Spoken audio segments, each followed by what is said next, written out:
Joel Berry is like the U.S. mail. Bad Yeah. weather doesn't slow him down. No. Snow, sleet, ice, he doesn't care. He's going to take whatever steps he needs to take to make sure he can talk about the Tar Heels. Now, if this had been last Sunday and the Tar Heels had lost two games in California, would he have done all that? I'm not sure. But Carolina beat Virginia, and so he is here fighting off the bad weather. Joel, thanks so much for being with us. Yeah, thanks for having me. I do what I have to do. I glad to be on here, and glad to be on here and to be able to talk in a positive way because one heck of a game yesterday. But thanks for having me and glad to be here and look forward to our conversation. No surprise that the weather didn't bother you. We all know Joel's a tough little nut. We've known That's that right. for a long time. Joel, as you watch Carolina's win over Virginia, what stood out to you that you had been hoping to see as this season had progressed? Yeah, to me, it was probably one of the best halves that I've seen from Carolina all year. I know they've had some big time wins, but when you talk about collectively putting it all together with the pieces that they brought in, I think this was the ideal type of play that Hubert Davis and the coaching staff have. That's what they wanted.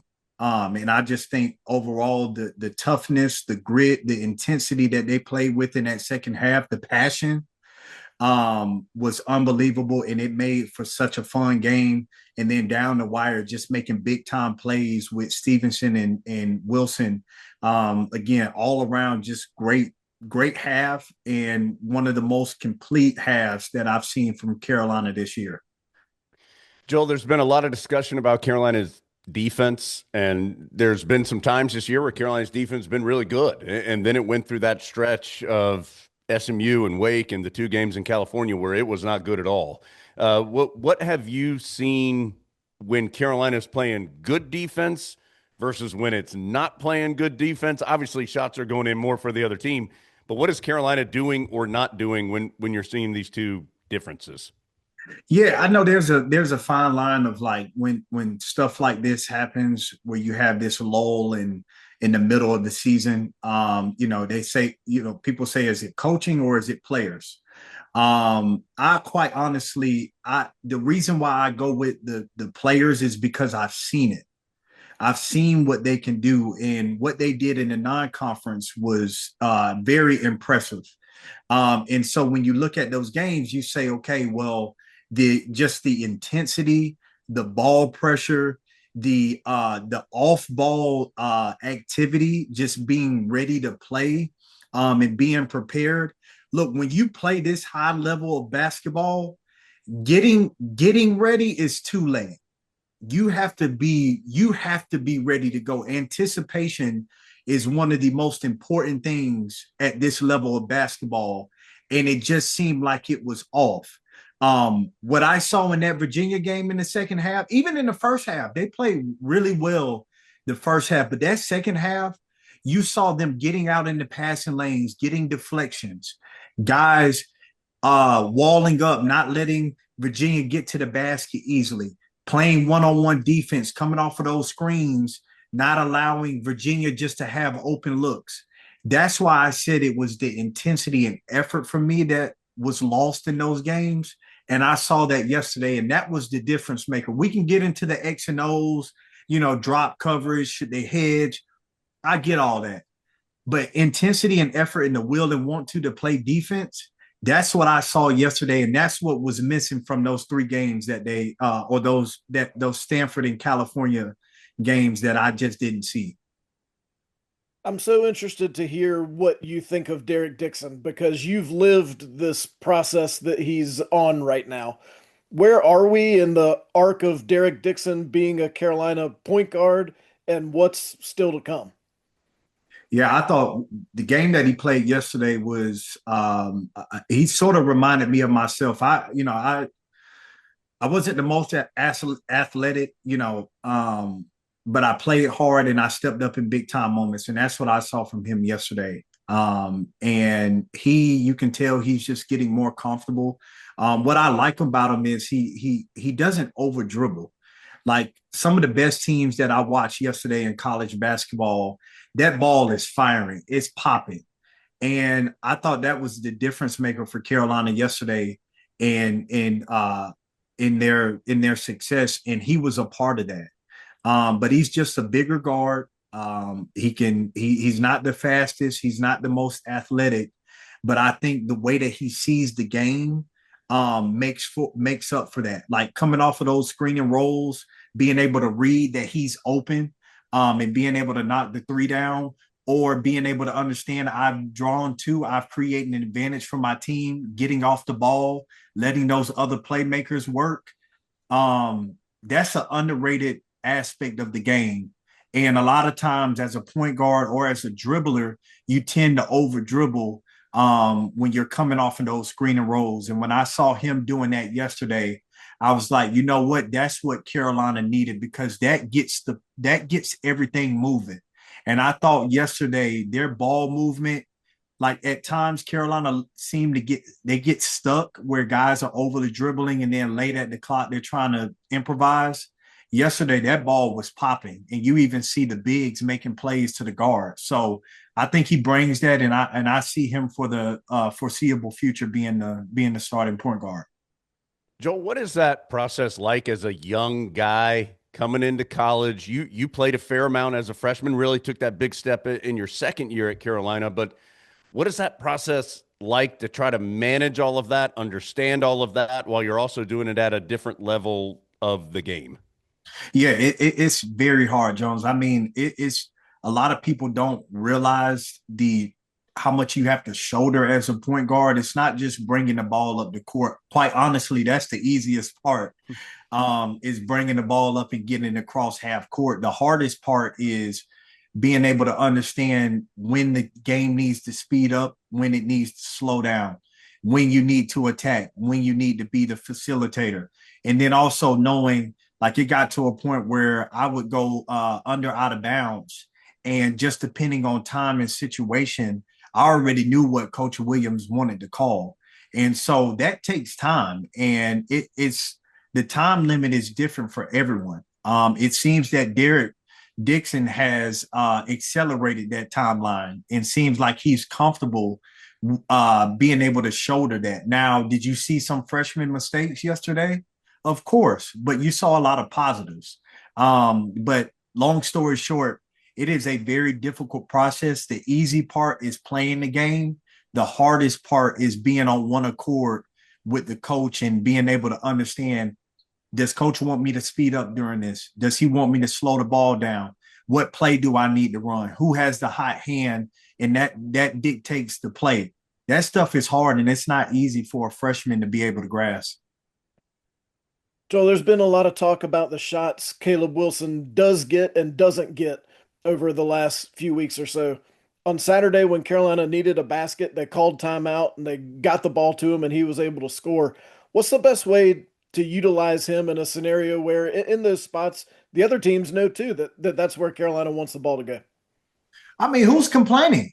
Oh, this dude has been balling, man. If it wasn't for what Cam Boozer is doing, this dude, would be even with what Cam Boozer is doing, this dude is still putting up numbers every single night. There's not a place on the court I wouldn't want to give him the ball.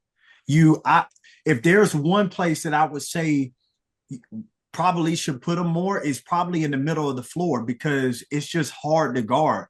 And you get him going to his right hand, you might as well just put 2 points up on the board, because you're not stopping that dude when he gets inside that free throw line. I just think the way that he's been playing is in getting the ball and where he's getting them, especially on the block. I'm fine with that, because it's hard to bring a double team in. The probably the best thing that Caleb has been doing is being a willing passer. Like, it's hard to do that, especially when the game is sometimes going away from you and you feel like you need to force it. I think he's done a great job of saying, okay, I'm going to accept this double team and I'm going to pass it out.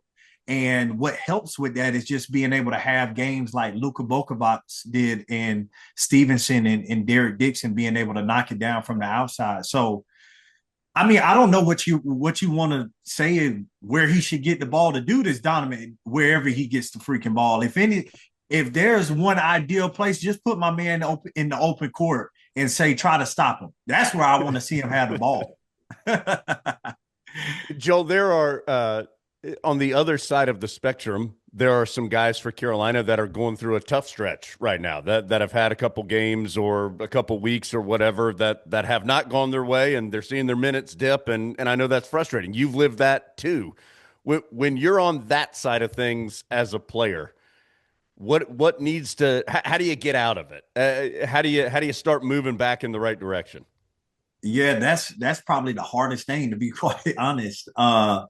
It's like one of those things, you go from rags to riches, you're good. But going from from the riches to rags, that's hard. That's really hard. So I think, in this era, it's difficult because you can clock out and say, you know what, seems like things are going against me. I think I'm gonna go ahead and just finish this season out, and then I'm already going to be in the portal. I can't speak from that standpoint because, quite honestly, if it was me in my freshman year and just frustrated with playing time and not getting that, I probably would have had that same mindset. So it's difficult, but it's still early in the season, and I think some of those guys have to continue to be engaged. And the reason why is because the best teams that I've been on, the starters are the starters, but I think what really made the difference is the bench. And we had guys like Nate Britt, Tony Bradley, coming off the bench, giving us great minutes. And I think it's most important. So hopefully and ideally, guys like Kyan Evans, who, starting and now you're on the bench. Zayden High, who I thought gave great minutes. In that Cal game, even though they lost, I thought he was, came in and gave great energy.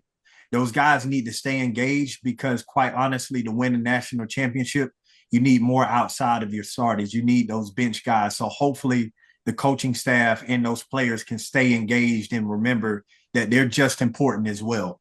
Would you be able to handle that right now? Like if you were on a coaching staff, like trying to manage all of that, because I do think that's hard because of what you just said. There's going to be plenty of guys who go, you know what?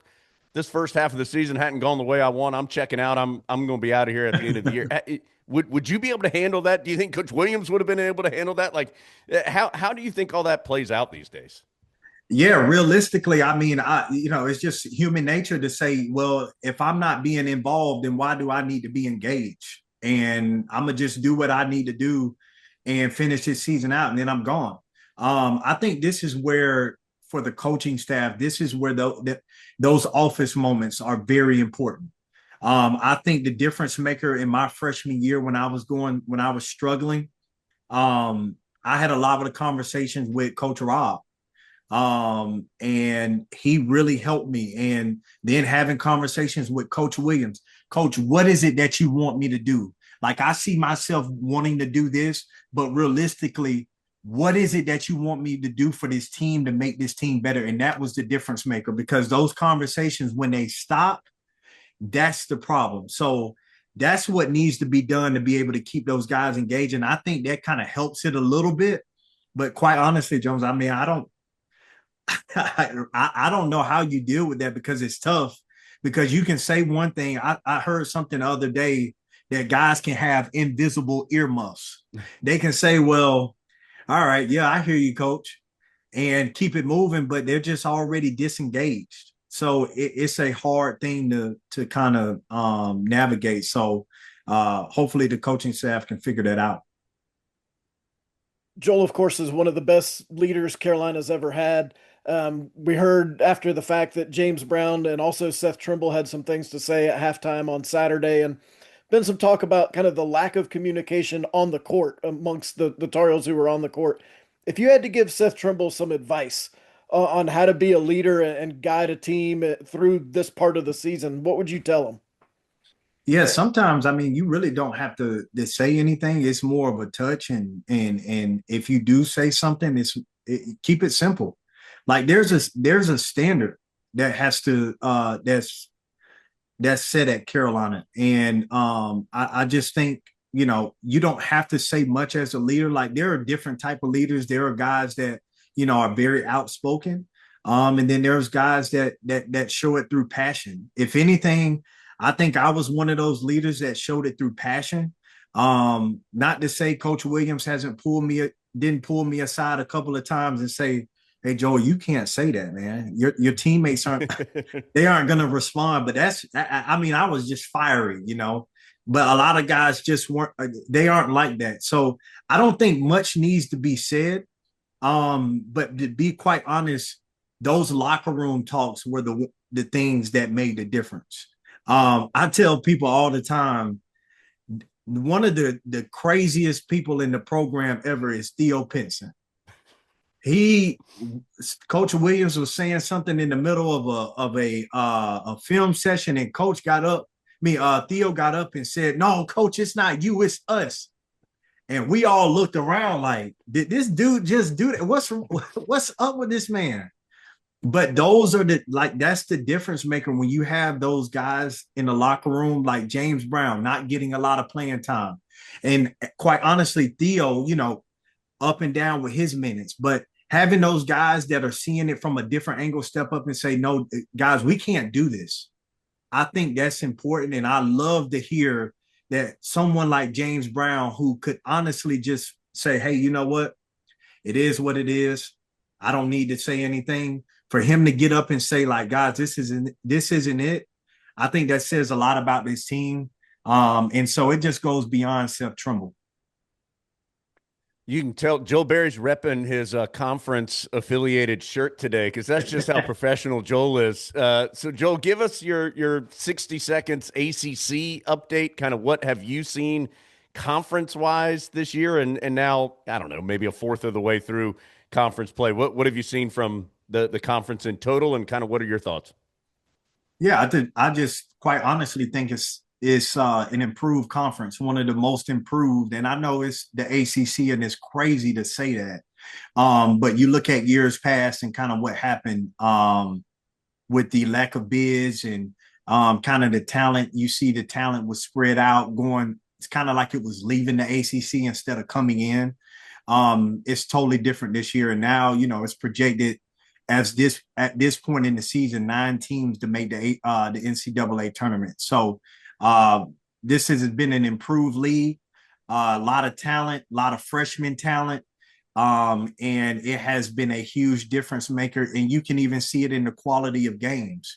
Like Carolina, for example, moving forward, 8 of their 11 games, or 11 games, next 11 games, they're quad 1 or quad 2 games. They didn't have that opportunity last year. So use that as an example of this is a really, really improved league, and you can quite see it in the play as well. Hey, Joel, that was nice and all, and you sound like you really know what you're talking about. But when I told my wife that we were talking to Joel Berry, she said, "You mean Kelsey's husband?" So tell us how you've adjusted to being the second most famous Berry, and how are your home improvement skills? Are they coming along at all? Oh man, it's taken me by storm in a good way. It's a testimony to Kelsey and what she's done. She literally started it from 0 followers, and not just walked past me, she blew past me in followers, like left me hanging, guys. And now, like, it's crazy. I go places and people walk up to me, and I'm just kind of having the cool demeanor or whatnot. And they're like, "No, we're not coming for you, buddy. You thought we're coming Can for you your take a wife." picture of us with Kelsey? Right. Y'all should have been saying, "Hey, can we get her on as a celebrity guest?" Oh, we know we can't get her. Yeah, you might not get her with how big she is. So yeah, it's been awesome, man. I'm very happy for her and proud of what she's done. So yeah, it's been crazy, man. I'm still adjusting to it. But it's been awesome. Can you do any of that stuff she does? Like, are you handy around the house? No, probably the best thing I can do with my hands is shoot a basketball. That's probably the best. That's the best thing I do. I guess now with the experience, I can change a couple of diapers, make a couple of bottles. But anything with tools, no, you're going to be calling someone else to fix it. So you might as well just get the right person from the jump. All right, Joe, before we get you out of here, we can't let you talk to us without at least mentioning 2017. It is hard to believe, Joel, you're not going to like this. It's almost the 10-year anniversary of that Don't championship. remind me. Next season will be the 10-year anniversary. When you do have a moment to think back, what do you think about that year? Yeah, well, you're reminding me. My face is kind of reminding me too. You can't see it, but there's a gray hair in here, so it's things are getting wild, man. But I just remember the guys that I played with. It was just such great memories. I think having talent and being able to make the runs that we made is one thing, but being able to have great people and doing it alongside great guys. I mean, I'll give the story. Coach Williams, never let guys listen to music on the bus. And we're on our way to the Final Four I think it was for practice or something. And we're jamming tunes on the bus. Like that was it was the coaches, the managers, everyone was singing and dancing, just the greatest times. And to be able to have the opportunity to go back to win a national championship, man, just unbelievable times, and I miss it. But I enjoyed the heck out of it. And 2017, I won a dance competition. That's when I knew we were going to win a national championship.